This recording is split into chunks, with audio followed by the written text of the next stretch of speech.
दरअसल कंपेयरिंग त न राज सेफ ॾाढी सुठी ॻाल्हि सजेस्ट कई। मूं हिकु नज़्म लिखियो हो समुंड ऐं दरिया ते, उहो नज़्म तव्हांजे नाम कंदुसि। थोड़ो ध्यानु पैनलिस्ट जो चाहींदुसि, ऑडियंस जो भी, मॉडरेटर जो भी। दरअसल आऊं इहो महसूस करियां थो त दरिया ऐं समुंड पाण में प्यार कंदड़ आहिनि ऐं हिक ॿिए जा आशिक़ आहिनि। समुंड दरिया जा भाकुर सारे, पल पल हुन जी राह निहारे, समुंड विछोड़ो ॻाए थो। जॾहिं दरिया समुंड ताईं न पहुचंदो आहे तीअं लॻंदो आहे ॼण समुंड विछोड़ो ॻाए थो। समुंड दरिया जा भाकुर सारे, पल पल हुन जी राह निहारे, समुंड विछोड़ो ॻाए थो।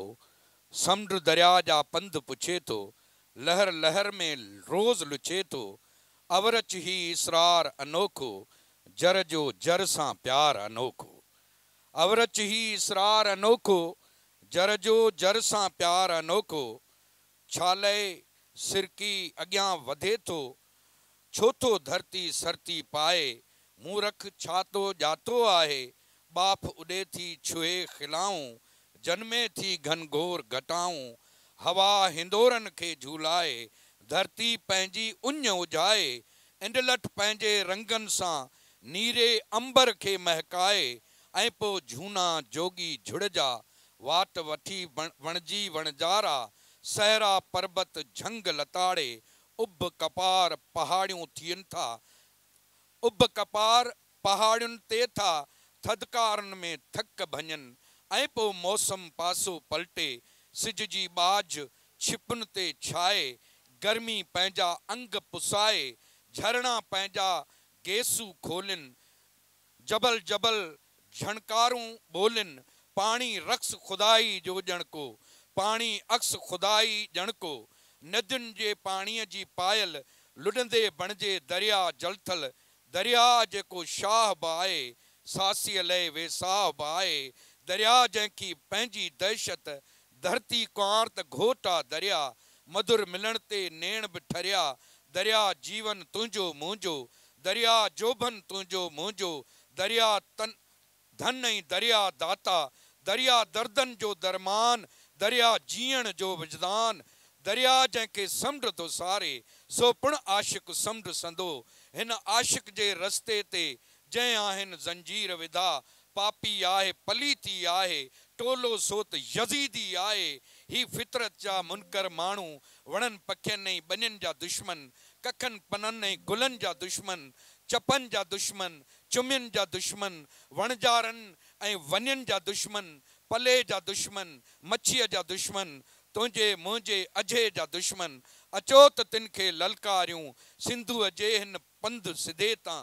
हर का रोक हटायूं, धरती माउ बचायूं। दरिया जहिड़े आशिक़ खे समुंड वतन पहुचायूं, हुन सां पंहिंजो दोस्त मिलायूं। हुन सां पंहिंजो दोस्त मिलायूं ऐं समुंड खे दरिया खे समुंड सां मिलण ॾियण जो हिकिड़ो संदेश जेको हिन ख़ूबसूरत नज़्म में अदा बख़्शण ॾिनो। वॾी महिरबानी बख़्शण वैराणी साहब। ऐं हाणे हिन सेशन जो आगाज़ कंदासूं। महिमान जो तारुफ़ मां कराए चुको आहियां। Over to you doctor Arfan Amla. मेहरबानी यासिर काजी साहब, आधा काम तो आपने कर ही दिया, इंट्रोडक्शन करा ही दिया।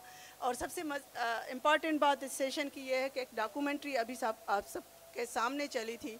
और इंट्रोडक्शन के बाद मैं चाहूँगी कि वजाहत मलक साहब जो फिल्म मेकर भी है और फिल्म एग्जीबिशन भी करते हैं, एक तारुफ जो रहता है, क्योंकि ये अभी जो सेशन शुरू हुआ तो बख्शन ने खूबसूरत ट्रिब्यूट एक नज़म पेश की दरिया को। वो जो ट्रिब्यूट थी उसमें मैं भी ऐड करना चाहूँगी कि वजाहत मलक का एक तारुफ ये भी है कि वो शायर भी हैं। और जो डॉक्यूमेंट्री थी वो किसी शायर के दिल से बनी हुई डॉक्यूमेंट्री थी जो आपके सामने आई। हम शुरू करते हैं वजाहत मलक साहब से कि ये जो 45 डेज़ की जर्नी थी, ये जो सफ़र शुरू हुआ था हिमालय के गोद से लेके खारो छान तक, वो सफ़र आपने जो कम्युनिटीज़ देखी जो दरिया पे रहती थी, आपने क्या महसूस किया और आपने कैसे देखा? बहुत शुक्रिया। अभी जो बख्शण साहब ने नज़म पढ़ी है सिंधी में, काश के मैं समझ लेता सारी, लेकिन थोड़ी थोड़ी मुझे समझ आ गई और काफ़ी खूबसूरत नज़म थी। बहुत शुक्रिया बख्शन साहब। ये जो दरिया का सफ़र था इरफाना, ये मेरे लिए एक बहुत बड़ा लर्निंग एक्सपीरियंस था। मैंने बहुत कुछ सीखा, क्योंकि दरिया सिंध का नाम हम सुनते रहते हैं, लेकिन यह है कि जब तक आप अपनी आँखों से दरिया को ना देखें, उसके इर्द गिर्द जो लोग रहते हैं, उसके इर्द गिर्द जो फ्लोरा फाना है, जो आबी हयात है, उसको ना देखें तो आपको समझ नहीं आती कि ये दरिया है क्या और इसका कितना बड़ा रोल है इस खित्ते में। और आपको पता है कि ये जो दरिया है, दरिया सिंध, ये तिब्बत में इसका वो है मंबा है, वहाँ से ये शुरू होता है। फिर ये जो इंडियन ऑक्यूपाइड कश्मीर जिसको हम कहते हैं लद्दाख में, वहाँ से गुजरते हुए ये एक जगह है जी ओल्डिंग। ये आपने खरमंग डिस्ट्रिक्ट है आपका गिलगित बल्तिस्तान में, कारगिल का नाम सबने सुना होगा। वहाँ से ये दरिया एंटर करता है पाकिस्तान में, और फिर ये तकरीबन 2600-2700 किलोमीटर का फासला तय करते हुए पूरे पाकिस्तान को काटते हुए नीचे डेल्टा तक आता है। दरिया आपके बहरा अरब में आके गिरता है। तो हमने जब इसके ऊपर सफ़र का आगाज़ किया तो मुझे याद है कि पहला दिन था और वो बहुत सारे बल्ती लोग थे, वो हमारे साथ, उधर के बल्तिस्तान के लोग हैं जी। वो हमें आके गांव में खुशामदीद कहते थे। वो पूछते थे किधर जा रहे हो, तो हम कहते थे हम कराची जा रहे हैं। तो वो कोई कहते थे यार रोड ले लो, ज़्यादा आसान भी है और आराम से पहुंच जाओगे, और कोई हंसते थे कि हाँ बड़ी बात है कराची जा रहे। तो उस वक्त मुझे भी लगता था कि हम कराची तक पहुंच पाएंगे दरिया के साथ साथ। जो आपका सवाल है कि हमने दरिया के इर्द गिर्द बहुत सी कम्युनिटीज़ देखी। सो आपने देखें कि बल्तिस्तान से लेके केटी बंदर तक एक बहुत तवील सफ़र था, जिसके अंदर हमें हर तरह के लोग, हर तरह की नस्ल के लोग, ज़ुबानें चेंज हो रही थी हर 25-30 किलोमीटर के बाद, लाइफ स्टाइल्स चेंज हो रहे थे। सो मज़े की बात है कि हमने देखा कि इवन गिलगित बल्तिस्तान के अंदर भी आपके सिंधी लोग बैठे हुए हैं, और ये किसी को नहीं पता। ये जालवान ये लोग कहलाते हैं। इनको 3-4 नामों से पुकारा जाता है, जालवान, मोरूज़, सोनेवाल, और मज़े की बात है इनको मोहान भी कहते हैं। तो आप सोचें कि जहाँ से ये दरिया पाकिस्तान में दाखिल होता है, वहाँ से लेके नीचे तक एक कम्युनिटी है जो कि उसका सिंध के साथ कोई ना कोई कनेक्शन है। तो जालवान्स जो हैं वो सोना निकालते हैं जी, दरिया के किनारे बैठ के। दे आर जिप्सी गोल्ड पैनर्स, और बहुत कम काम हुआ इन लोगों पे। फिर हम नीचे आते गए तो ऑब्वियसली फिर आपका जो दरिया सिंध है वो कोहिस्तान के रास्ते, फिर ये हज़ारा डिस्ट्रिक्ट में दाखिल होता है, सूबा सरहद में, फिर तरबेला, फिर पंजाब, साउथ पंजाब और सिंध। तो बहुत कम्युनिटीज़ देखी, और सबसे ज़्यादा जो मुझे मुतासर किया वो आपकी जो मोहानाज हैं सिंध के, जो कि आपके तौसा शरीफ से ही उनकी कम्युनिटी शुरू हो जाती है। तो वो मछेरे हैं, लेकिन बेचारों का कई हज़ारों सालों से वो इस जगह पे रहते हैं। अभी उनका जीना मुश्किल हो गया है, क्योंकि जिस तरीके से हमने दरिया को पोल्यूट किया है, और जिस तरीके से मंछर लेक तबाह हो रही है, या दरिया इटसेल्फ तबाह हो रहा है, उन लोगों का लाइफस्टाइल भी ख़त्म हो रहा है। बाकी लोग तो बहुत खूबसूरत हैं जी। पूरे दरिया के साथ साथ हमें बड़े प्यारे लोग मिले, और वाकई ऐसे लोग मिले जिनका वाकई मैं कह सकता हूँ कि एक दरिया के साथ गहरा रिश्ता है, और एक विजडम है जो कि हमें शहरी लोगों को इसके बारे में नहीं पता। बहुत बहुत शुक्रिया वजाहत के आपने बताया कि मोहाना कम्युनिटी जो है गिलगित बाल्तिस्तान से शुरू होती है, और तौसा जैसे मंछर झील पे लोग रहते हैं, बड़े बड़े बेड़े बना के भी इसी तरह दरिया सिंध में तौसा के मकाम पे भी वही कम्युनिटीज़ रहती हैं। अभी हम बात करेंगे आपसे। मैं जाना चाहूँगी ज़रीफ़ खेड़ों की तरफ। और जब ज़रीफ़ साहब से मैंने पूछा कि आपका तारुफ मैं क्या कराऊँ, तो बहुत ही पोइटिकल इंग्लिश में एक बड़ा टेक्स्ट लिखा ज़रीफ़ साहब ने। उसमें कहीं पे वो मेंशन नहीं था जो वो इस वक्त हैं। उसमें जो चीज़ मेंशन थी उसको अगर नटशेल में बयान किया जाए तो ज़रीफ़ साहब ने लिखा कि मैं दरिया का आशिक भी हूँ, माशूक भी हूँ। मैं दरिया से मोहब्बत भी करता हूँ, और कभी कभी झगड़े भी हो जाते हैं हमारे।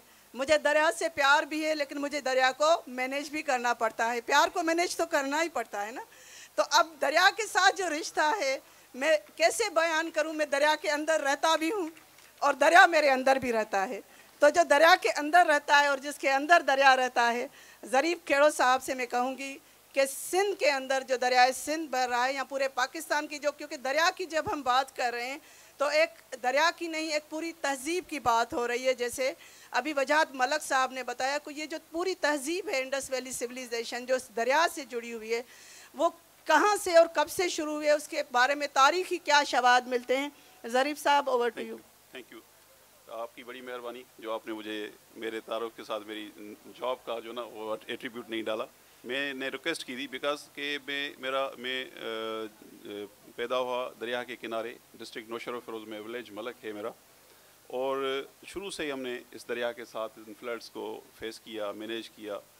और फिर बाय द वे पढ़े तो एक पब्लिक सर्विस कमीशन एग्ज़ाम दिया तो असिस्टेंट इंजीनियर बन गए इरीगेशन डिपार्टमेंट में। फिर तो हमें कुछ करना ही नहीं है, उसके बाद फिर तो हमारे प्रमोशन वैसे ही हो जाने, कुछ काम करें या ना करें। लेकिन जो अब आते हैं इस डिस्कशन पे, तो वजाहत को आई नो कि जब उन्होंने अपना एक्सपीडिशन शुरू किया तो मुझे थी कि कभी हम सिंध से भी कोई, पहले भी बदर अबोर साहब वालों के लिए मैंने सुना सब ने बहुत अच्छा काम किया हुआ है, लेकिन बहुत ज़रूरी है कि वक्त ब वक्त अभी ज़रूरत है कि ये होती रहें ये एक्सरसाइजेस। और उसके लिए जो मैं समझ चाह रहा था कि हमारे सिंध के लोग जो हैं वो ये समझें कि हमारे दरियाए सिंध का जो फिजियोग्राफी किस तरह चेंज होती रही, इनके रिवर कोर्सेज किस तरह शुरू उतरे और हमारे पास हिस्ट्री कब से अवेलेबल है। तो मैंने इस तलाश में, जैसे ही मैं इस डिपार्टमेंट में भी था, मेरा इसके दरिया के साथ लगाव भी था, तो मुझे मिला कि ये 2000 साल से डॉक्यूमेंटेड अलेक्जेंडर ग्रीक आर्मी से लेके कुछ रिकॉर्ड हमारे पास पड़े हुए हैं।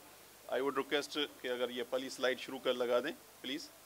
तो ये पहला जो काम, ये जो मैं अभी कुछ स्लाइड्स पे जो आपको मैं मैप्स दिखाऊंगा, वो ये पहला जो साइंटिफिक वर्क हुआ 1965 में लोअर इंडस बेसिन के जो एरियल मैप्स बने, एरियल फोटोग्राफी हुई, फिर उसके कोर्सेज़ को ट्रेस किया गया और उसके बाद कोर्सेज़ को ट्रेस करने के बाद फिर उन कोर्सेज़ की एज डिटरमिन की गई। देन दे फाउंड आउट के ये जो कुछ कोर्सेज़ हैं वो अलेक्जेंडर द ग्रेट के ज़माने के 300 BC के कोर्सेज़ थे।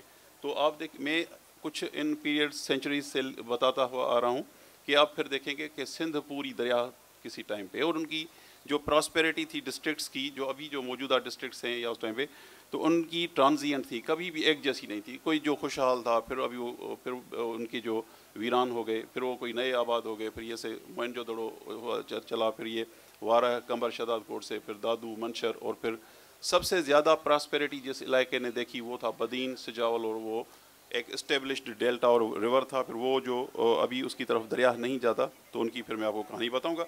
ये कोर्सेज़ हैं जो आप बहुत अंडरस्टैंड करें। ये ब्लैक डॉटेड लाइंस जो हैं ये अलेक्जेंडर के ज़माने में इंडस इन रूट से बहती थी, जो सांगड़ कोर्स और फिर ये डिफरेंट और मॉडर्न रिवर उसमें आपके लिखी हुई है जो अब मौजूद है।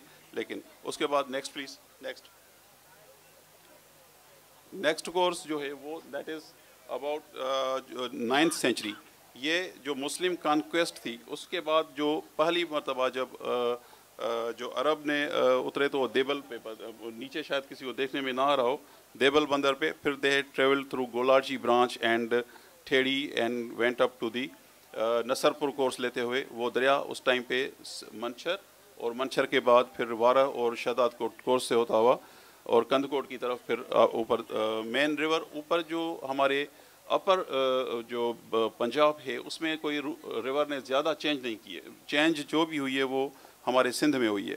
तो ये वेरियस कोर्सेज ढोरो पुरान हो गए, ईस्टर्न नारा हो गया।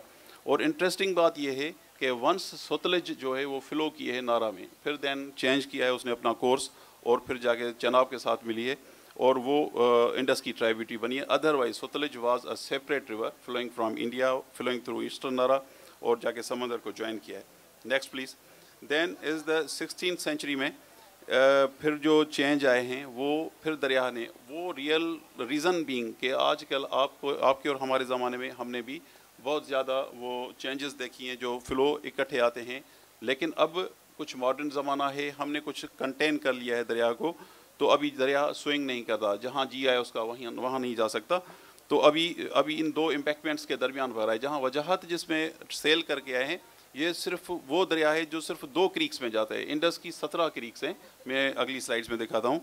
तो हमें दरिया को अभी जो हमारा एक प्रोजेक्ट लिविंग इंडस का यूनाइटेड नेशन वालों ने लॉन्च किया है उसमें हम यही कोशिश कर रहे हैं कि हम पूरे सिंध के इन ओल्ड रूट्स को रिहेबिलिटेट करें, स्पिलवेज दें और उन क्रीक्स की जो इकोलॉजी है उसको बहाल हो और फिर वो लाइफ उसमें फ्लोरिश करे। और ये 16th सेंचुरी में डिफरेंट प्लेसेस हैं। और उसमें ये इंटरेस्टिंग ये है कि जब सुमरोज़ ने ठेड़ी से लेके अपना तख्त उठा के मोहम्मद तूर में रखा, और फिर इस तरह से, क्योंकि ये उस टाइम पे ठेड़ी से शिफ्ट होके दरिया टूवर्ड्स गुंगरो और बुलड़ी और कलरी इनकी तरफ आ गया था, और लाहौरी बंदर, लहड़ी बंदर था, दैट देन उसका नाम जो फिर ये हो गया लाहौरी बंदर हो गया, और वो लाहौरी बंदर की तरफ चले गए और उन्होंने अपना तख्त खिलाफा चेंज कर लिया जगह और मतलब। अच्छा, अब ये इंटरेस्टिंग है कि ये मौजूदा इंडस के ये पूरे कोर्सेज हैं। Next please. ये कोर्सेज आप देखेंगे अभी। नेक्स्ट। तो आप देखेंगे कि अब अगर इसको देखें मैप को, हमारे दो, एक तो हमारे खीरथर पीडमाउंट जोन है और फिर थर्ड डेजर्ट है। बाकी जो सिंध है दरिया ने किसी न किसी टाइम पे वहाँ से फ़्लो किया है, तो गोया हमारी पूरी सिंध जो है वो दरिया ने हर जगह से फ़्लो किया है। तो हमारी अब ये कोशिश और काविश है कि हम अगेन फिर मैं गवर्नमेंट के पर्सपेक्टिव से कहूँ कि हम इनको चाह रहे हैं कि ये रिहेबिलिटेड हों और ये कोर्सेज़ में फिर पानी बहे, और जो हमारे ऊपर ये आता है कि दरिया सिंध में डाउन स्ट्रीम को नीता पानी चला जाता है, तो ये इस वजह से हम देखते हैं कि उन दूसरे कोर्सेज़ में पानी नहीं जा रहा होता। और अब जो इम्पॉर्टेंट है, नेक्स्ट प्लीज़, नेक्स्ट, जो इम्पॉर्टेंट जो है वो ये है कि इंडस डेल्टा, बहुत सारी बातें होती हैं इंडस डेल्टा की। 17 क्रीक्स हैं डेल्टा की, मैंने इसको शो कर दिए हैं, और उसमें ब्लैक लाइंस जो हैं वही जो अगले स्लाइड में जो इंडस के रास्ते हैं उनको हमने इन पे रख दिया है टोपोग्राफिक मैप पे, जियोग्राफिक पे। तो ये वो रूट्स हैं जिनको अगर हम पानी दें तो इन क्रीक्स की तरफ पानी जा सकता है, अदरवाइज़ अभी कोई और हमारे पास नहीं है तरीक़ेकार कि हम कर सकें। तो गोया हम इन फ्लड्स को जो अभी आपने 22 में देखी, 2010 में देखी, 2015 में देखी, उनको हम अपॉर्चुनिटी में कन्वर्ट करके अपने पुराने इंडस के रूट्स को रिहेबिलिटेट कर सकते हैं। और ये डेल्टास की जो हेल्थ है उसको मॉनिटर करने के लिए कुछ 5 फैक्टर्स हैं, जिसमें उसकी वर्टिकल एलिवेशन राइज होना बहुत लाजमी है। वो होती है सेडिमेंट से जो वहाँ तक पहुँच नहीं पाती, उसका कैरियर एजेंट पानी है, पानी वहाँ तक पहुँचता नहीं है, तो पानी को हर सूरत में उन तक पहुँचाना है, इन क्रीक्स तक, तो जाके हमारा ये डेल्टा वो होगा जो हम पहले हमारे पास कभी था। हम कितनी भी कोशिश करें, काविश करें, फिर भी अभी दरिया में जितना पानी आता है सिर्फ 2 क्रीक्स में जाता है, जो हम अंडरस्टैंड करना चाहिए कि हमें इनमें नहीं, हमें सारे 17 क्रीक्स में पानी को भेजना है। और उसके बाद अब ये एक रिसेंट, अब जब बंदा साइंटिफिक वर्क पढ़ता है तो ये फील होता है कि हम कितने वल्नरेबल हैं, हमारा डेल्टा कितना वल्नरेबल है। Indus is the delta at greatest risk, जिसकी वो उन्होंने they finally 33 sinking deltas of world की अब रिसेंट हिस्ट्री स्टडी आ गई है। हमने 80% उनके जो डिस्ट्रीब्यूटिव चैनल्स बंद हो गए, जैसे मैंने आपको दिखाया 17 क्रीक्स में पानी 2 में जाता है, तो गोया जो डिस्ट्रीब्यूटिव चैनल्स थे पुराने वो सारे बंद कर दिए हमने। उनकी जो वर्टिकल एग्रेडेशन थी, जो राइज होता था डेल्टा 20th सेंचुरी तक 8 मिलीमीटर पर ईयर होता था, अब वो less than 1 millimetre per year हो रहा है। और वहाँ पे हमारा जो ग्लोबल सी लेवल राइज है वो greater than 1.1 millimetre per year है। देयरफॉर सी इंट्रूजन अभी बहुत ही सबको दिखाई दे रही है, सुनाई भी दे रही है, और उसके लिए अभी वो वक्त दूर है। सी इरोजन इंट्रूजन होती है, और दूसरी होगी जब इरोजन, जब हमारा शेल्फ हम लूज़ करेंगे, उन क्रीक्स की तरफ पानी सिल्ट वाला, सेडिमेंट वाला और लट वाला पानी हम नहीं भेजेंगे, फिर ये होगा कि we will be losing our shelf. मैं आपको दिखाता हूँ कि अच्छा ये जो पानी है, नेक्स्ट प्लीज़, ये मैं आपको बताऊं, मैंने ये रिकॉर्ड कुछ हम इस तरह से रख रहे हैं कि 1900 से लेके अप टू प्रेजेंट आप देखेंगे 1945 तक पीक्स कम हैं, जबकि दरिया ये सखर के मकाम पे बखर जो हिस्टोरिकली ये गेज एग्जिस्ट करता था, तो लेवल्स कम है, हाइड्रोग्राफ की पीक्स कम हैं। लोग कहते हैं कि डैम बन गए, डाइवर्जन हो गई, तो ये पीक्स क्यों कम है? पीक इसलिए कम थी कि ये उन अपनी पुरानी चैनल्स में स्पिल ओवर हो जाते थे, और उसके बाद इसका हमें पीक्स कम नज़र आती थी बखर पे। लेकिन जो भी पानी है अभी उसी दरिया में आता है और सिर्फ 2 क्रीक्स में जाता है, देयरफॉर वो उसको हमें इसमें से बाहर निकालना है। और ये जो ऊपर वाला पानी आप देख रहे हैं पीक्स का, वो हमने इनमें डाइवर्ट करना है और अपने क्रीक्स को और अपने डेल्टा को रिहेबिलिटेट करना है। अच्छा, मैं इसको कुछ अब बहुत ही साइंटिफिक और सेटेलाइट की वजह से हमें आसानी हो गई है बेसिन मैनेजमेंट की, फ्लड मैनेजमेंट की।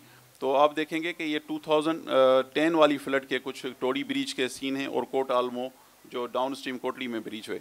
तो गोया पानी ने हर वक्त ब्रीच के बाद भी उन्हीं हमने पुराने रूट्स में ट्रेवल किए हैं। तो क्यों why don't we take the पहले उनको हम उनसे निकाल दें और हम अपने मंशर को भी फ्रेश कर दें, हम अपने इवन सामारो कोर्स हमारो लेक है वो उनसे उनको रिफ़्रेश कर दें, बदीन को बेहतर कर दें। तो ये चीज़ें हम इस पे काम भी कर रहे हैं और इसके लिए हम फर्दर यूनाइटेड नेशन के साथ हमने अभी जो आपके साथ मैंने शेयर किए हैं और भी दोस्तों के साथ करेंगे वो कर देंगे। अच्छा, ये हम तो कुछ भी नहीं कर रहे हैं। अंग्रेज़ के ज़माने में जब 1894 में उन्होंने गल्फ़ ऑफ ओमान से लेके इंडियन क्रीक से आगे तक साउंडिंग्स लिए डिटरमिन करने, क्योंकि उनको अपने शिप्स लाने थे। और उसके बाद फिर 1952 में गवर्नमेंट ऑफ पाकिस्तान ने ओशनोग्राफी डिपार्टमेंट से उन्हें साउंडिंग्स करवा के डिटरमिन किए कि अब डेल्टा की के आगे शेल्फ की क्या पोजीशन है। तो उसमें से हमें पता चला, प्लीज़ नेक्स्ट करें। ये मैं बता रहा था कि ये जो बॉक्स है सिर्फ पाकिस्तान में 1954 में हुआ है, बाकी पूरा इलाका है जिसमें ये हमारी साउंडिंग्स हुई। और नेक्स्ट प्लीज़, नेक्स्ट। अच्छा, ये हमें फिर उसमें से जो टेरेन बना, उसमें उस सर्वे में से जो टेरेन बना वो आपको दिखाएगा। ये छोटे बॉक्सेस जो नज़र आ रहे हैं उसके ग्रे जो नीचे ग्रे से ब्लैक लाइन है, या जो आप देखेंगे कि जो 1894 में जो हमारा शेल्फ था उससे कहीं ज़्यादा नीचे चला गया है वो शेल्फ। और अगर अब वो जो 1952 का सर्वे था वो भी Indus water treaty, dams, diversion से पहले का सर्वे, तो गोया बहुत लाजमी है कि हम एज अर्ली एज पॉसिबल एक नया सर्वे करवाएं और अपने डेल्टा की और शेल्फ की हेल्थ को डिटरमिन करें। तो वो गवर्नमेंट के लिए को हम कह चुके हैं, वो इंशाल्लाह ताला वो हो जाएंगे। तो इस तरह से जो सी इंट्रूजन की वजह से कुछ चीज़ें हैं वो नेक्स्ट प्लीज़। तो वो आपको दिखाई दे रही है, ये वाइट स्टेक्स जो हैं वो डेल्टा अपने पीछे रिट्रीट हुआ है और उसकी जो आपको सुनाई देती होंगी इतने लाख एकड़ हमने लूज़ किए हैं और ये सब इसमें दिखाई देगा। देन ये 2022 की फ्लड है जो हमारे ऊपर बुकटी हिल और इनसे बलूचिस्तान से आए और सिंध में। तो गोया पानी हमारे पास अब तो मुसीबत की तरह हमने देखा 22 में या 2010 में, लेकिन ये बहुत बड़ी अपॉर्चुनिटी भी है अगर हम इसको साइंटिफिकली और उसके लिए प्लानिंग करें और उसके लिए पॉलिसी बनाएं और उसकी मैनेजमेंट करें। Thank you. बहुत बहुत शुक्रिया ज़रीफ साहब कि आपने ये डिटेल एक बताई कि साइंटिफिकली रिवर इंडस के कोर्सेज क्या थे और अभी जो पानी आ रहा है, जो भी फ्लड आ रहा है, वही कोर्सेज है जिससे फ्लड मूव हो रहा है और इतनी ज़्यादा जो इस वक्त हमें डिस्प्लेसमेंट नज़र आ रही है। दर हकीकत इंसान ने इंडस पे इंक्रोचमेंट की हुई है, इंडस ने इंसान के ऊपर इंक्रोचमेंट नहीं की है। तो ये उसके नतायज हैं। अब हम जाते हैं कि बेसिक हमारा है कि जो लिविंग इंडस है, तो दरिया की तो सूरत हाल आपने खुद बताई और जो एक रिपोर्ट आपने मेरे साथ भी शेयर की उसमें डेटा था कि 2.2 मिलियन हेक्टर लैंड्स जो है वो सी इरोजन की वजह से इस वक्त कंडीशन है कि वो चली गई है, जो बहुत अलार्मिंग है। अब जाते हैं कि लिविंग इंडस के साथ असाक साहब मैं आपकी तरफ आ रही हूँ। आपने बहुत सफ़र किया है दरिया के साथ, राफ्ट में बैठ के नहीं लेकिन साथ साथ जो दरिया के कम्युनिटीज़ हैं उनको केयरफुली मॉनिटर किया है और 20 साल में आपने जो पूरा दरिया के साथ ट्रेवल किया है, आप क्या देखते हैं कि क्या शिफ्ट आई है? जैसे दरिया में चेंजेस आई हैं, पानी कम हुआ है, तो वो कम्युनिटीज़ के ऊपर, उनके लाइवलीहुड के ऊपर, एग्रीकल्चर और फॉरेस्ट के ऊपर क्या असरात आपने देखे हैं? एक तो सबसे सिंध के जो मुख्तलिफ इलाके हैं उसको मुख्तलिफ हिस्सों में हम बांटें। एयरड जोन है, डेल्टा है, कच्चा है और लाड़ है और उत्तर है। इसे इन हिस्सों में भी और भी बहुत सारे बांटने के तरीके हैं, बहरहाल एक ये भी है।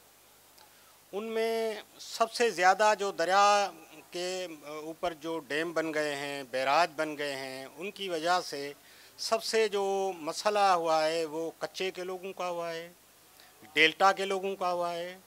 जैसे ज़रीफ साहब ने साइंटिफिकली बताया कि अब वो क्योंकि पानी क्योंकि सिंधु दरिया जो है वो रेट ले आने वाला दरिया है, अब वो आ नहीं रहा तो समंदर का पानी आगे आ रहा है। अब मुझे पता नहीं है कि साइंटिफिकली उस पर कितनी रिसर्च हुई है, बहरहाल एक रफ टफ रिसर्च है कि 35 लाख एकड़ ज़मीन जो है वो समंदर ने खा लिया है। ज़ाहिर है बहुत बड़े तादाद में वहाँ के लोग मुहाजिर बन के सिंध के मुख्तलिफ इलाकों में चले गए। मुझे एक बाहर की जर्नलिस्ट ने पूछा कि बताओ कि ये लोग कहाँ गए, कोई डेटा है, ये कहाँ गए लोग? तो ये तो सिर्फ वहाँ के लोग नहीं हैं, ये तो मंछर के भी हैं, कींझर के भी हैं, क्योंकि पानी का जितना भी मसला है वो सबसे ज़्यादा माहीगीरों के हवाले से हुआ है। अब ज़रीफ़ साहब ने, क्योंकि वो इंजीनियर हैं, मैं एक दिलचस्प आपको बात बताऊं कि 1932 में सखर बैराज बना। वो अंग्रेज़ों का दौर था। कानूनी तौर पे एतराज़ात कम्युनिटी के सुने जाते थे, तो सबसे ज़्यादा जिस कम्युनिटी ने एतराज़ उठाया वो माहीगीर थे और वो पल्ले के शिकारी थे। वो हिस्ट्री में सबसे ज़्यादा जो पल्ला है वो सखर बैराज के अप स्ट्रीम में शिकार किया जाता था। अब उन लोगों ने कहा कि हम तो पल्ला मिलेगा नहीं, तो बड़ा एक लंबा उनका कानूनी वो चला। अब अंग्रेज़ जो था वो वर्ल्ड वार 2 में चले गए, फिर बंटवारा हो गया। बहरहाल वो उनका केस जब आया तो उन्होंने कहा कि आप अब Kotri Sukkur barrage down stream में जाके शिकार करो। अब वो गए Kotri Sukkur barrage down stream में, तो वहाँ अब उन्होंने वहाँ शुरू किया तो कोटड़ी बैराज 1955 में बन गया। कोटड़ी बैराज बन गया तो उन्होंने कहा कि भाई अब पल्ला तो हमारा बंद हो गया। तो बहुत बड़ी एक लंबी उन्होंने कानूनी लड़ाई लड़ी और जब वो फैसला आया जब फैसला आया तो वो दौर था कि कोटड़ी से नीचे पानी जाना बंद हो गया था। तो पल्ले का शिकारी जो है और वो बड़ा उस पर वो हुआ। और पल्ला मच्छी जो है, मैं मलक साहब से अर्ज़ करूं कि उसका हमारे हिंदू मैथोलॉजी में तो बहुत बड़ा वो उसका असर है कि उडेरो लाल जो है वो उस पर सवारी करता है और पल्लो जो है वो ख्वाजा खिज़र की ज़ियारत पे जाता है। वो एक मिथ है। और अब जो पल्लो है वो अब तो शिकारी सारे मुसलमान मल्लाह हैं। कभी भी जिसने भी आज तक पल्ला लिया होगा वो पल्ला तोल के नहीं देगा, मल्लाह पल्ला तोल के नहीं देगा। वो उसका मतलब है कि वो इतना मुकद्दस है कि उसका वज़न नहीं किया जा सकता। दूसरा है कि वो काटने के वक़्त उसकी आंखें नहीं काटेगा।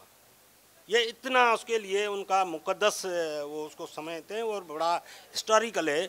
तो डाउन स्ट्रीम कोटड़ी पानी नहीं जाता तो सबसे ज़्यादा जो किराए हुई है वो ये है कि पल्ला ख़त्म हो गया है। एक तो ये है। और मुझे पता नहीं है कि यकीनन आपका उसमें ज़िक्र हुआ होगा, इस वक्त जैसे ज़रीफ़ साहब ने कहा कि सिर्फ 2 क्रीक्स में 17 क्रीक्स में कोरंगी क्रीक से लेके सीर क्रीक तक 17 क्रीक्स हैं। उसमें सिर्फ इस वक्त एक शाह बंदर क्रीक, एक मुटनी क्रीक जो खारो छान के तरफ बहती है, उसमें पानी जाता है। हो सकता है इस वक्त 6000 क्यूसेक पानी गया है, उसने कोई नया उन्होंने कोई बनाया हो। तो मतलब है कि सबसे ज़्यादा हमारे वहाँ जो अंदर बेटू में बैठे लोग हैं उनके मसाइल हैं। पीने का पानी उनका बहुत बड़ा मसाइल है। मैं आपको एक दिलचस्प बात कहूँ कि उन बेटू में एक इब्राहिम शाह वाड़ी वाले का मेला लगता है। हर माहीगीर का एक मुकद्दस वो है कि जब हमने ये ज़ियारत नहीं की तो मेरा धंधा नहीं होगा साल का। दूसरा जतवी माहीगीर हैं उनका सांवले फ़कीर का मेला होता है। और इतना उनका जब वो पूरे साल की जो शादियां हैं उनके फैसले वहाँ होते हैं, उनके पूरा हफ्ता वहाँ ठहरते हैं, वो माहीगीर वहीं रहते हैं। तो मतलब है कि इतनी वो बड़ा हिस्टोरिकल है। और उनको जो अब बस बहरहाल अब जो आपने कहानी सुनाई है, आपने तो ज़्यादा नहीं की, बहरहाल सिर्फ खारो छान का एक वो कहानी सुनाई। बहरहाल बात ये है कि सिंधु दरिया इंडस बेसन पे सिंध वाले आखिरी में टेल के हैं। जितनी भी तब्दीलियाँ आई हैं, जितनी भी एक माहौलियाती तब्दीली आई है, जैसे हमारे 3-4 दरिया सूख गए, 3-4 दरिया इंडस में वो सरकारी फैसले हुए, इंडस वाटर टीटी की वजह से सूख गए, सिंध का पानी वहाँ से नहीं मिला। तो एक तो सियासी फैसलों की वजह से और एक नेचर की वजह से सफ़र सिंध ने किया है। और किसी ज़माने में तो जमुना का भी हिस्ट्री में मिलता है कि वो भी इंडस बेसन का हिस्सा था। तो मतलब है कि इतना सफ़र तो सिंध के लोगों ने किया है, सिंध के वासियों ने किया है। जैसे ज़रीफ साहब कह रहा था, दरिया ने इतना तो अपने कोर्स चेंज किए हैं कि कोई इलाका नहीं है जिसको दरिया ने नहीं डुबोया हो। जो भी बैराज एरिया है, कोई एक इलाका नहीं है जिसको दरिया ने नहीं डुबाया हो। नेचर के लोग हैं, बैठे हुए हैं, कभी काछों में ऊपर चले जाते हैं पहाड़ों में, कभी थर पार में चले जाते हैं और ऐसे वो कर रहे हैं। तो ये एक कहानी है। और मैं तो फरजाद भाई को अर्ज करूँगा, ये जो मुहमजू है, हमारे पास हिस्ट्री में सिर्फ एक मिलता है कहानी कि जाम सादिक सीएम थे तो एक चीनी मुहमजू थे, वो अगवा हो गए थे दादू से। और बहुत सारे हुए हैं, इतना रिस्क उठा के वो काम करते हैं और बहुत बड़ा। और 6 सदी कबल मसीह ईरानी मुहमजू थे, उन्होंने ये इंडस का सर्वे किया था। और सबसे ज़्यादा मैं ये किताब लेके आया हूँ जो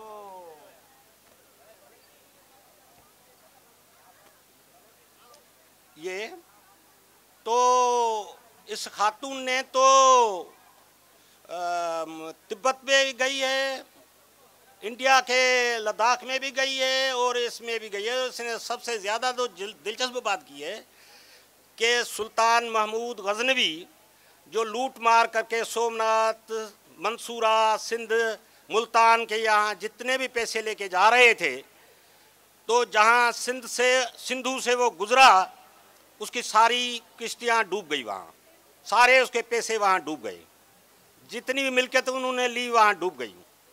मैं कहता हूँ। और दूसरा हिस्ट्री में हमें मिलता है कि पोर्चुगीज़ों ने ठट्ठे पे हमला किया था और सारा सोना ये वो सारा उठा के ले गए थे। उनका भी जितनी वो किश्ती थी वो भी वहाँ इस साहिल पे किसी क्रीक में वो डूब गई थी। कोई, मैं समझता हूँ कोई मुहमजू होंगे तो ये जो खजाने पड़े हैं ये भी कहाँ कोई ढूंढ लेंगे। सबसे बड़ा खजाना तो दरिया बादशाह खुद है। और हम कॉमन लैंग्वेज में आज भी अगर आप कच्चे में चले जाएं तो दरिया को दरिया नहीं कहते, दरिया बादशाह कहते हैं। दरिया उनका बादशाह होता है। और ये सिर्फ महानो कम्युनिटीज़ नहीं गई, आपका एक पूरा कल्चर तबाह हो गया। सिंध में नाखे होते थे, पातनी होते थे, वो सारे दरिया के साथ ही लोग जुड़े होते थे, वो भी अब कहीं गुम हो गए हैं। पुष्पा के साथ आते हैं। पुष्पा, अब जब दरिया की बात हो रही है और दरिया जैसे सिर्फ ये नहीं है कि लोअर सिंध में कम हुआ है, मेन कोर्स में भी जो पानी आ रहा है वो भी इतना कम है। तो जो औरतें हैं, जो कहीं पे ड्राट आ जाता है, तो औरतों के ज़िंदगी के ऊपर आप क्या देखती हैं कि ये जो सारे एक्सट्रीम वेदर पैटर्न्स हैं और दरिया के जो मूड्स हैं उसके क्या असरात हो रहे हैं। और अभी फ्लड जो रिसेंट आया हुआ है उस हवाले से भी मैं चाहूँगी कि आप थोड़ा सा बात करें। शुरुआत बख्शन मेहरबानी ने बहुत अच्छी की थी और उसके बाद अपने ज़मीर साहब ने भी बहुत एक कंक्रीट हमें गुफ्तगू दी फैक्ट्स फिगर के साथ। तो मैं तो स्टार्ट करूँगी कि दरिया को हम किस तरह लेते हैं। कौन कहता है कि मौत आएगी, कौन कहता है कि मौत आएगी, मैं तो दरिया हूँ, समंदर में उतर जाऊँगा। तो दरिया जो है वो हमेशा से समंदर में उतरता है और वो मरता नहीं है कभी भी। दरिया कभी नहीं मरता, क्योंकि इस शेर में मैंने ये देखा कि दरिया ये कहता है कि कौन कहता है कि मौत आएगी मैं मर जाऊँगा। तो यहाँ पे आपने जो मुझसे सवाल ये किया है कि औरतें किस तरह से डिस्टर्ब हुई हैं, डिस्प्लेस हुई हैं, डैमेज हुई हैं, हेल्थ, उनके किड्स, उनके बच्चे, उनका अनाज। क्योंकि एक औरत है, she is a source of food, she is a source of overall home, जो है उसका पूरा वो ख्याल रखती है, अपने पूरे कुंबे का, पूरे ख़ानदान का, पूरे फैमिली का वो जमा करती है, स्टोर करती है अपने बच्चे के लिए, अपने घर के जितने भी मर्द हजरात हैं उन सब के लिए वो घर में एक सोर्स होती है फूड की। क्योंकि वो जो है घर की एक नुमाइंदा होती है और पूरे घर का होम मिनिस्टर जिसको कहते हैं।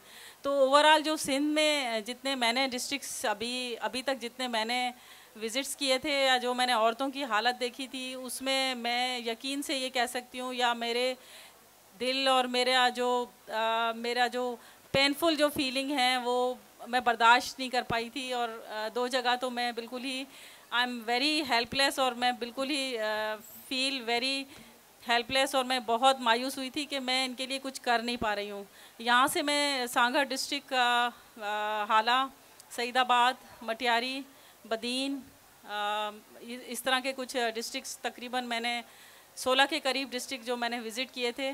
और मैं रिसेंटली अभी 1 साल से काम कर रही हूँ सिंध क्लाइमेट एक्शन नेटवर्क की, मैं वाइस प्रेसिडेंट हूँ, और मैं उस पर इसलिए काम कर रही हूँ कि मुझे लगता है कि वल्नरेबल जो हैं वो ख़वातीन ज़्यादा हैं, वल्नरेबल बच्चे बहुत ज़्यादा हैं। ख़वातीन के हेल्थ इश्यूज़ तो मैंने देखे ही थे कि वहाँ तक हम नहीं पहुँच पा रहे थे, वहाँ तक हम हेल्थ को फैसिलिटीज़ नहीं दे पा रहे थे। मैं सईदाबाद की अभी रिसेंटली 2 मंथ पहले की बात है, सईदाबाद डिस्ट्रिक्ट में 2 गाँव थे, काका मीर बहर और एक और गांव, उसके चारों तरफ पानी था और उसके बीच में एक गोठ था जो कोलियों का गोठ था। क्योंकि मैं यहाँ पे एज ए वमेन जो है, मैं उनको ये समझती हूँ कि वो औरतें जो है वो वहाँ से निकलना नहीं चाहती थी। सिर्फ उनकी एक ही वजह थी, वो गरीब थी, ठीक है, लेकिन उनके पास खाने को भी नहीं था, लेकिन वो निकलना नहीं चाहती थी। तो वो 2 कोली औरतें, मैं नाम यहाँ लेना पसंद करूँगी, एक मीरा और एक चंदा, वो रिसेंटली अभी मैंने विज़िट किया है, 1.5 मंथ हुआ है, और वो पूरा गांव चारों तरफ से डूबा था और हम कश्ती में वहाँ तक पहुँचे थे। और कश्ती में वहाँ पहुँचने के बाद उन औरतों ने सिर्फ मुझे एक कहा कि मैंने जो इस घर का जो मट्टी है उसका लेप दिया है, वो मैंने अभी रिसेंटली 15 दिन दिया है, और ये लेप है ना, मैं इसको बचाना चाहती हूँ, मैं सिर्फ इसके ज़मीन जो बेस है उसको बचाना चाहती हूँ, भले मेरी दीवारें गिर जाएँ लेकिन मेरा बेस तो रहेगा। आप उस औरत की सोच देखें, उस औरत का एक जो हम कहते हैं ना दूर अंदेशी देखें कि वो उस सिर्फ बेस, उस जो हम एक सीट बेड बनाते हैं जो, उसके लिए वो सोच रही थी कि नहीं मेरी दीवारें गिर जाएं लेकिन मैं अपने बच्चों के लिए आइंदा 10 सालों में उसकी दीवारें खड़ी कर दूंगी। तो औरतें बहुत वल्नरेबल हैं, औरतें ख़ास तौर पे उन कम्युनिटीज़ की जो हम जिसको, क्योंकि सिंध क्लाइमेट एक्शन जो पॉलिसी बनाई है गवर्नमेंट ने अभी, उसमें जो है इंडिजिनस जितने भी पीपल हैं उनको भी उन्होंने लिया है, और उन्होंने कहा है कि जो डेवलपमेंट सेक्टर में जितने भी इंडिजिनस, जितने भी जो इंडस डेल्टा के साथ या जो लद्दाख के साथ जो जितनी भी कम्युनिटीज़ रहती हैं, उसमें वो कम्युनिटीज़ भी रहती हैं जो कबायली हैं या जो जिनको हम वो कम्युनिटीज़ कहते हैं जिन्होंने रिस्टोर किया है दरिया को और दरिया को बचाया है अपने उन पुराने रीतों और रस्मों से। क्योंकि ऋग्वेद में भी इसका जिक्र है, संस्कृत का वर्ड जो था इंडू, उससे उन्होंने सिंधु लिया था। तो ऋग्वेद में सत अपता मीन्स सत दरियान जो हिकड़ो जेका दरिया, सत दरियान जो मजमू, संस्कृत का एक वर्ड है। तो ये ऋग्वेद में जब आप 5000 पहले से जब आप जिक्र करते हैं तो अपना मोहनजोदड़ो और हड़प्पा की जो सिविलाइजेशन है उसमें भी आप देखें कि उन लोगों ने सिंधु को किस तरह से ख़वातीन, स्पेशली जो ख़वातीन हैं उन्होंने रिस्टोर किए थे। उन्होंने अपने वहाँ पे आपको जो आर्मी के जितने भी जैसे जो हथियार हैं वो नहीं मिले, मोहनजोदड़ो में हथियार मौजूद नहीं थे। तो इसका मतलब हम पीसफुल लोग हैं, हम सिंधी इंडस सिविलाइजेशन के लोग, हम बहुत ज़्यादा पीसफुल हैं, हम लड़ने मरने मारने के लोग नहीं हैं। तो हम उस दरिया को बचाने के लिए हमने आइंदा जो 10-20 सालों में लॉन्ग टर्म में जो कोशिशें करनी है उसमें हम उन ख़वातीन को शामिल करना चाहिए। जितनी भी पॉलिसीज़ बनी हैं गवर्नमेंट की तरफ से, जैसे NDMA ने 2010 में ये कहा था कि 2011 का जो 10 का फ्लड आया था उसमें उन्होंने ये डिक्लेयर किया था कि वल्नरेबल कम्युनिटीज़ जितनी भी हैं उनसे मशवरा किया जाएगा, उनसे सहूलियात ली जाएंगी, उनको पूछा जाएगा कि इंडस के साथ जितनी भी कम्युनिटीज़ रहती हैं उन औरतों से पूछा जाएगा और उन स्टेक होल्डर से ये पूछा जाएगा कि आपने सिंधु को किस तरह से बचाया था।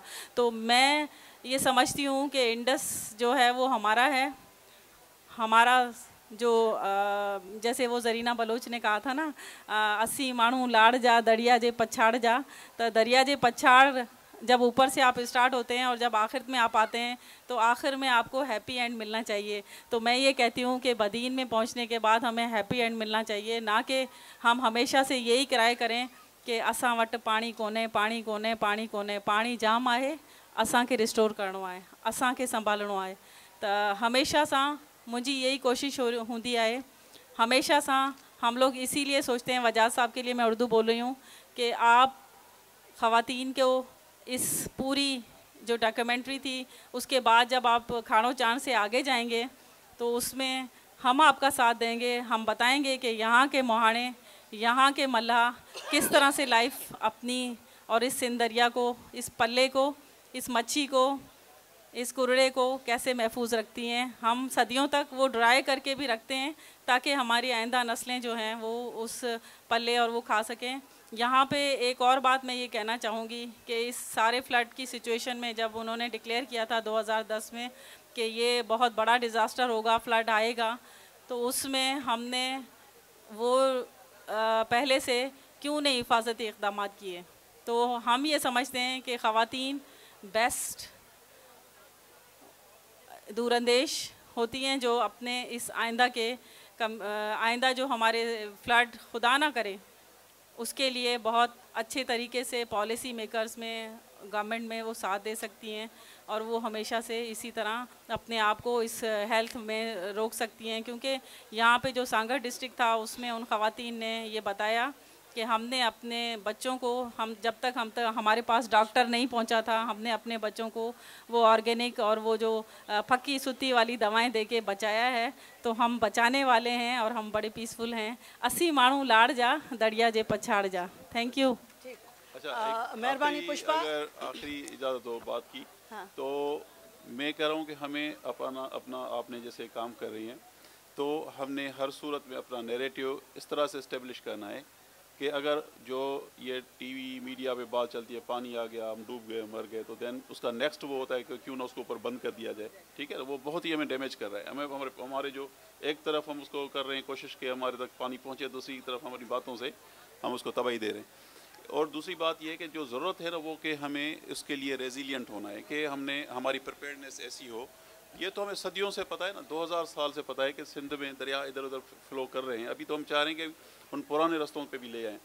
तो हम ये करें कि क्यों ना हम इसकी अपनी कम्युनिटीज़ को और दूसरी बात ये कि दुनिया में जो लोग रह रहे हैं वो खुद ही देख रहे हैं कि हम किस जगह पे रह रहे हैं, हमारी लोकेशन क्या है, हमारी एलिवेशन क्या है, दरिया में फ्लड की लेवल क्या है, हमें कब यहाँ से निकलना है, कौन से रास्ते से निकलना है, कहाँ जाके हमने कैंप में बैठना है। और लेकिन ये कि दरिया को नहीं रोकना है हमने, क्योंकि दरिया अगर नहीं चलेगा, दरिया को अगर रोकेंगे अगर ये कम्युनिटी डूबेंगी तो मकसद ये उनको दरिया की जो पानी हमारे लिए हमारी ज़िंदगी है, तो हमने वो उनके लिए उसके लिए बंदोबस्त करना है, प्लानिंग करनी है कि हम रेजिलियंट हों और उसके लिए हम उनको फ्यूचर में ये लोग ना डूबे। लेकिन पानी हमारे लिए ज़रूरत है कि हम इसकी, अदरवाइज़ हमारा सर्वाइवल नहीं है इसके बगैर। हम वैसे भी अपना जो फिज़िकली हम लूज़ कर जाएंगे। इंडस डेल्टा आपका चला जाएगा, आपके अभी लाखों एकड़ चले गए, लेकिन वक्त आएगा जब ये अब और फिर ऊपर वो डाइवर्जन हो गई, डैम्स बन गए, जो भी आ रहा है अभी पानी उसको मैनेज करना है।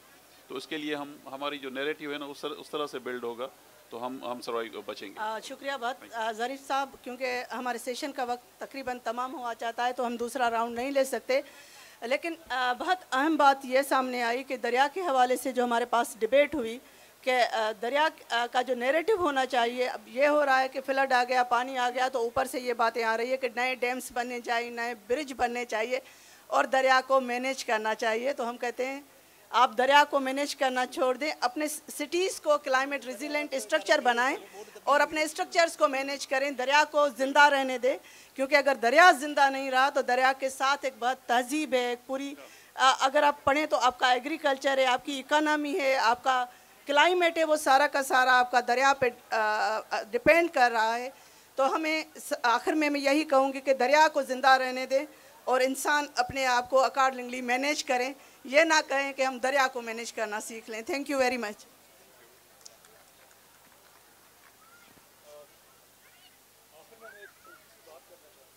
जी, आखिर में एक छोटी सी मैं बात करना चाहूँगा जो मेरा एक्सपीरियंस था दरिया सिंध के ऊपर।